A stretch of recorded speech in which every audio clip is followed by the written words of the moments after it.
Welcome to the Deep Dive. Today, we're embarking on a really fascinating journey. We're unpacking a whole stack of sources, looking at the investment, thinking of four, well, titans. Yeah. Warren Buffett, Ray Dalio, George Soros, and Peter Thiel. Yeah, and our mission here isn't just listing names. We want to extract the actual core philosophies, behind their incredible success. Yeah. And you'll probably find it's rarely just luck. It's more about these deeply held principles applied rigorously. It's kind of a shortcut, really, to understanding their unique ways of allocating capital. Okay, great. Let's kick things off with maybe the most famous one. Yeah. The value architect, Warren Buffett. What's really interesting is how he evolved, right? Yeah. From Benjamin Graham's initial ideas. Oh, absolutely. It's a huge shift. Buffett started out with what Graham called cigar butt investing. Cigar butts. Yeah, like literally finding these deeply undervalued, often kind of struggling companies, like a discarded cigar butt you find on the street that might have one last puff left. Okay. He'd buy them super cheap, get that last bit of value, then move on. But Yeah. then he brought in Philip Fisher's ideas, more qualitative stuff. He realized the real win wasn't those cigar butts, but holding, a wonderful company at a fair price and holding it for a long, long time. And the key to that is his famous economic moat idea, isn't it? That's become almost, legendary in investing. Totally. The economic moat, it's basically a durable competitive advantage, something that protects a company's profits and market share from competitors over the long haul. Like what? Give us an example. Well, think Coca-Cola's brand. It's Yeah. just unbeatable, right? Or Apple's switching costs. It's a real pain for customers to leave their ecosystem. Ah, okay. Gotcha. Buffett looks for businesses that are just too strong, too dominant, maybe too loved to be easily knocked off their perch. And of course, his famous psychological advice ties into this long-term view. Be fearful when others are greedy and greedy when others are fearful. It really speaks to his contrarian nature. That makes a lot of sense. Okay, so shifting gears a bit. From focusing on individual companies to the bigger picture, the whole economy. Let's look at the macro systematizer, Ray Dalio. His firm, Bridgewater, they're known for this all-weather portfolio. Mhm. How does that even work, thriving in any kind of economy? Well, Dalio's core idea is fundamentally you can't predict the future, so don't try. Instead, you prepare for it. His all-weather portfolio, it's engineered, really, to do reasonably well across all four basic economic seasons. 4 seasons, like... Yeah, think. Growth going up, growth going down, inflation going up, and inflation going down. He gets there by balancing risks, not just the amount of capital. Balancing risks. How's that different? Instead of just putting, say, 25% of your money in 4 different things, he allocates based on how different assets behave in those different economic environments. The goal is a more stable return no matter what the economy is actually doing. So it's like packing for sunshine, rain, wind, snow, all at once, because you don't know what the weather will be. Exactly. That's a great analogy. It's why he calls diversification the holy grail of investing. He genuinely believes the future is just too complex, too unpredictable.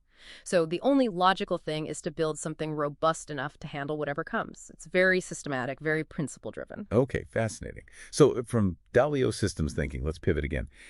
Now, to someone who seems to thrive on market chaos, the reflexive speculator, George Soros. He really pushes back against the idea that markets are efficient, doesn't he?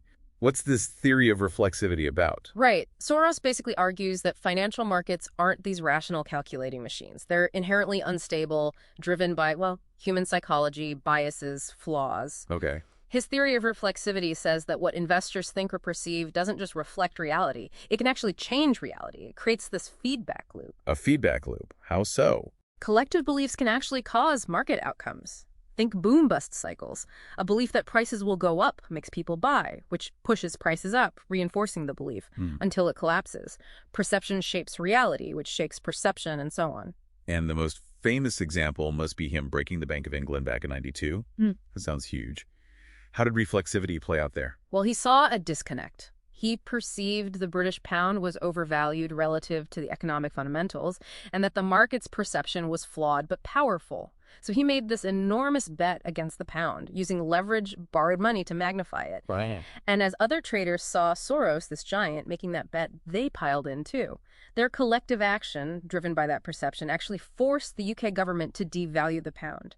The perception created the reality Soros initially get on. Yeah. He profited massively, of course. It was a masterclass in understanding and exploiting that reflexive loop. Incredible. Okay, finally, let's turn to our fourth titan, the contrarian futurist Peter Thiel. His philosophy seems almost the opposite of Dalio's diversification, right? Oh, completely. Thiel's core idea, which he lays out in his book 0 to 1, isn't about competing better in existing markets. It's about creating entirely new markets, building what he calls creative monopolies. Creative monopolies. Yeah. Like early Google or Facebook. Exactly. They weren't just a slightly better search engine or social network. They were doing something fundamentally new, something different. His famous question really sums it up. What important truth do very few people agree with you on?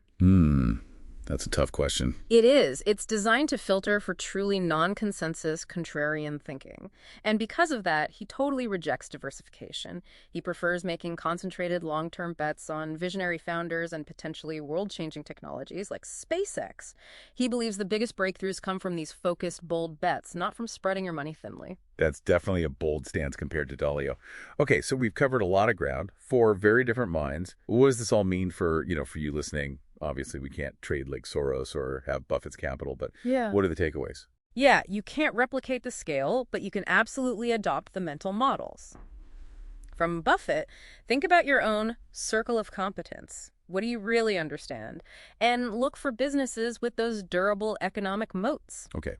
And Dalio. From Dalio, maybe think about risk balancing your own portfolio. Are you prepared for different economic situations, or are you just chasing the latest hot trend? Right, Soros. Less about direct strategy, maybe more about mindset. Definitely. Soros teaches us to pay attention to market psychology, to question the consensus, avoid just following the herd. Be aware of those potential feedback loops. And Thiel. Thiel pushes us to challenge assumptions. Ask those contrarian questions. Even if you're not funding the next SpaceX, maybe it helps you spot unique opportunities where everyone else is looking the other way. So these really aren't just different ways to invest money. They feel like fundamentally different ways of seeing the world. That's a great way to put it. And ultimately, what these masters demonstrate is that success in investing, it isn't just about being smart or timing the market perfectly. It's deeply connected to your own temperament, your own psychology. Exactly. Which I think leads to a really important question for you, the listener, to maybe mull over. Beyond these specific strategies we've talked about, what kind of investor are you, really, at your core? What's the unique philosophical lens you will use to make decisions in this constantly changing world?